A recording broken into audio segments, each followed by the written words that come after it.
Sean todos bienvenidos, bienvenidas a esta nueva emisión de Al calor de un tinto. Hemos visto en los medios de comunicación la construcción de relatos, los márgenes de memoria, los silencios inducidos, de lo que no se habla y de lo que sí se habla y el enfoque, las mentiras, los engaños.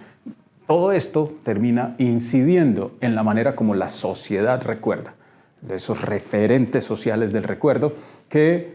impactan en la toma de decisiones electorales, en sostener un tipo de poder, en sostener un tipo de sociedad que beneficia a unos y no beneficia a otros. De eso vamos a hablar el día de hoy, memorias hegemónicas y memorias contrahegemónicas en el marco del 8º Congreso de Paz de la Red Interuniversitaria por la Paz. Es una de las mesas donde este tema se profundizó y para eso agradecemos que el profesor Juan David Villa nos aceptara la invitación y nos hablara de este tema central. Juan David, bienvenido. ¿Y de qué se trata esto de las memorias hegemónicas y memorias contrahegemónicas? Bueno, hablamos de memorias hegemónicas refiriéndonos a las memorias que se hacen desde lugares de poder. Puede ser desde el Estado, desde élites políticas y económicas que hacen uso de la memoria. O sea, es una categoría que introdujo Todorov del uso de la memoria, porque la memoria en sí misma no es buena ni mala, sino depende de los usos que se les dan y estos usos están definidos para mantener ciertas estructuras de poder, desigualdad, dominación, de violencia. Entonces, en este sentido, pues, se construyen memorias hegemónicas y parte de lo que hemos hecho en el Congreso es analizar cómo en Colombia algunas de estas memorias se han construido. Planteábamos en la mesa que tuvimos el día de hoy que en Colombia se ha utilizado como dispositivo discursivo un mito similar, retomando como la estructura del mito del Génesis, que más o menos plantea que en el principio todo era caos y oscuridad en el abismo, hasta que llegó Dios y dijo, hágase la luz, y la luz se hizo. Y pues ese mito se ha adaptado a la colombiana y antes del 2002, en Colombia todo era caos y oscuridad en el abismo, y llegó nuestro Mesías criollo y dijo, hágase la luz, y la luz se hizo. Y entonces analizábamos cómo eso de la luz es porque, claro, cómo se enfoca, cómo se pone la luz por parte de medios de comunicación, retórica política, cómo se construye ese discurso que va circulando a nivel nacional y que nos va diciendo que pareciera que antes había caos, guerra, violencia y después hay paz, prosperidad, tranquilidad. Y pues lo que fuimos mostrando pues tanto en la mesa como en las ponencias que se presentaron es que esto es un relato y que ese relato no se corresponde con los hechos porque hubo violencia antes de ese periodo, hubo violencia durante ese periodo y una violencia tan significativa y superior a la que hubo, por ejemplo, en los años 90, ¿sí? Y que eso no se pudo cerrar después de un dispositivo en el cual se hizo una guerra abierta y una política de seguridad democrática. Y por eso pues, se tuvo que hacer un proceso de negociación política del conflicto armado con las insurgencias, que desafortunadamente, y por esa retórica política tan fuerte de que se había vencido a las guerrillas, que ya había paz, que ya estábamos en un país tranquilo y que con la negociación se le había vuelto a entregar el país a estas guerrillas cuando las cifras de víctimas y hechos victimizantes y hechos violentos demuestran que había bajado significativamente eso durante la negociación y luego con la firma del acuerdo. Sin embargo, esa retórica primó para que, por ejemplo, en el plebiscito que se hizo por parte del presidente Santos para refrendar los acuerdos de La Habana, pues se perdiera ese plebiscito y que luego la implementación del acuerdo que se tuvo que renegociar no se pudiera implementar de una manera clara y concreta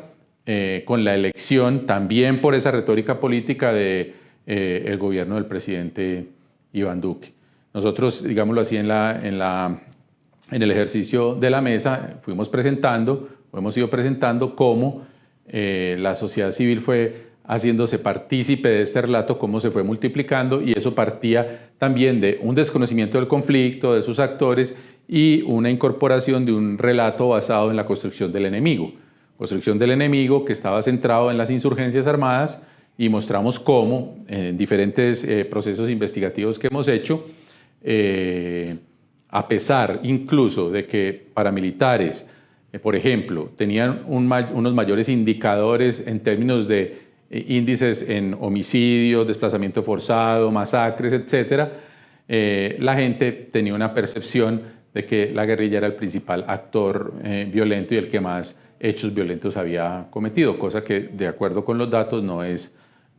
tan cierto. Eso no quiere decir que nosotros estemos defendiendo ni a la guerrilla, ni a las insurgencias armadas, ni tampoco soslayando los crímenes de lesa humanidad y los crímenes de guerra que cometieron. Los estamos aceptando, pero lo que estamos diciendo es, aquí hubo un conflicto armado, una guerra, todos cometieron violaciones a los derechos humanos, violaciones al derecho internacional humanitario, y por lo tanto se cerraba con un acuerdo de paz que no lo terminamos de cerrar y que se está reabriendo ahora. Y que ahora en este momento aparece nuevamente un relato, una narrativa de caos, de que estamos en un momento de violencia muy fuerte, de destrucción y que se está acabando el país, cuando no es así, porque en el periodo de 2018-2022 esa violencia, el asesinato a líderes sociales, masacres, hechos violentos, ataques a la fuerza pública o la fuerza pública también combatiendo a los grupos armados ilegales, también se seguía presentando. Vuelve otra vez el tema del foco, el foco que hacen los medios de comunicación y que van construyendo una narrativa y un relato que va legitimando, vuelvo y digo, ciertas formas del poder, ciertas élites políticas, económicas que van dominando el país. Y en ese sentido también en la mesa se mostraron como memorias alternativas, como la memoria cimarrona, o como la memoria de las víctimas, o como la memoria, por ejemplo, en la escombrera de Medellín, o cómo desde medios alternativos se producían otro tipo de relatos que son subalternos, que no tienen la capacidad de difusión que se dan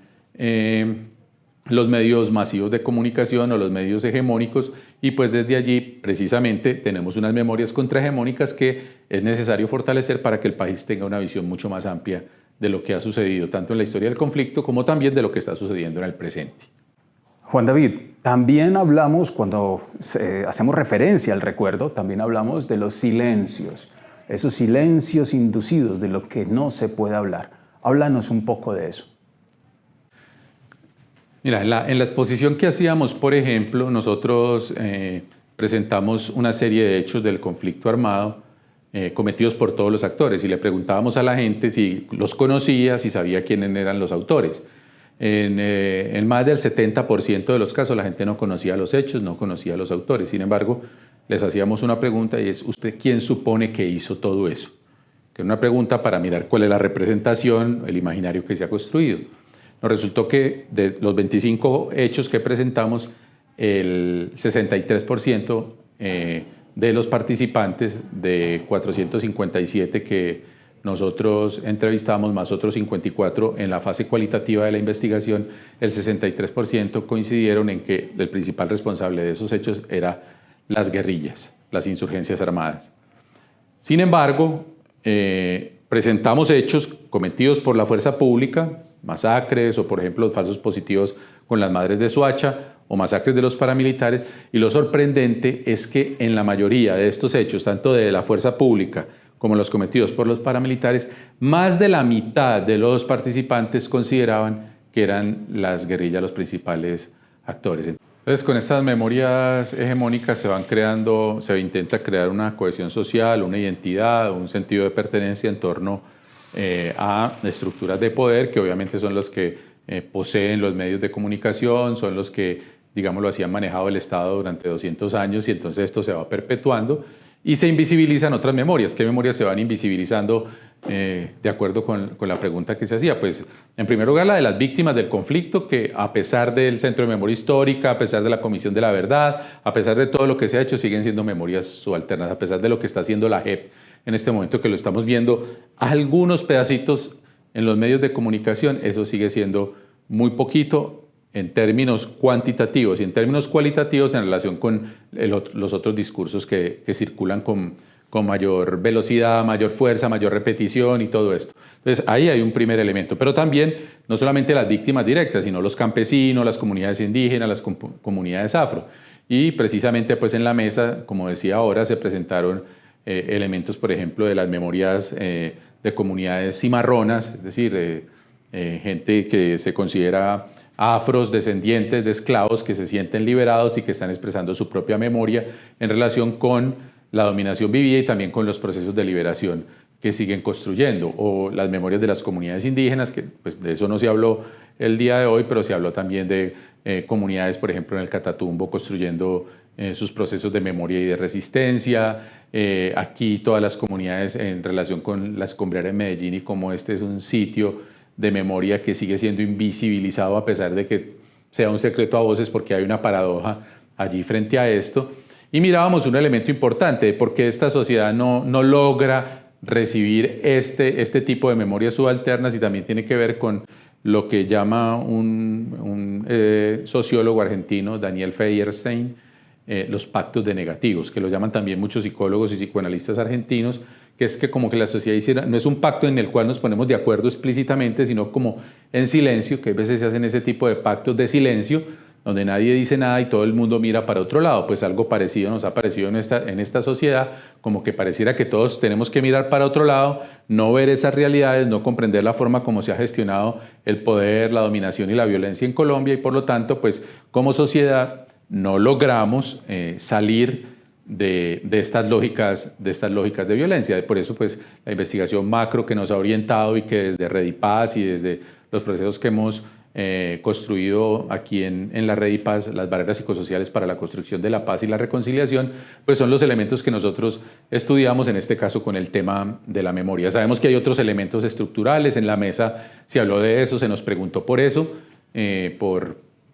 esos elementos estructurales, pero digamos que desde nuestra posición como psicólogos sociales, psicólogos políticos, desde las ciencias sociales, pues tenemos un campo de acción y sabemos que el tema estructural, el tema de la desigualdad económica, política, la exclusión social, la exclusión política, el tema de la tierra, son temas estructurales que obviamente otras investigaciones y otros trabajos también tendrían que recoger, tanto en términos de lo económico y de lo político, como también en temas de lo que es la memoria de la posesión de la tierra y todo esto. Pero nosotros nos hemos centrado en cómo la sociedad civil de este país, cómo la población civil, la gente del común, ha ido construyendo esa memoria, y cómo esa memoria que se ha posicionado como hegemónico tiene un poder muy grande en el marco de esta gente del común, que permite que se sigan replicando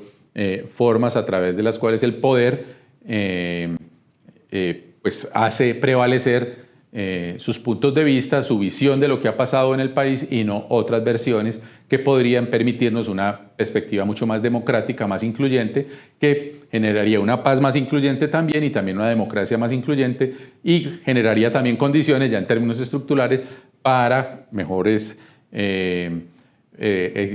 vivencias, experiencias de justicia social, de igualdad o equidad, y mejores condiciones de vida para la gente.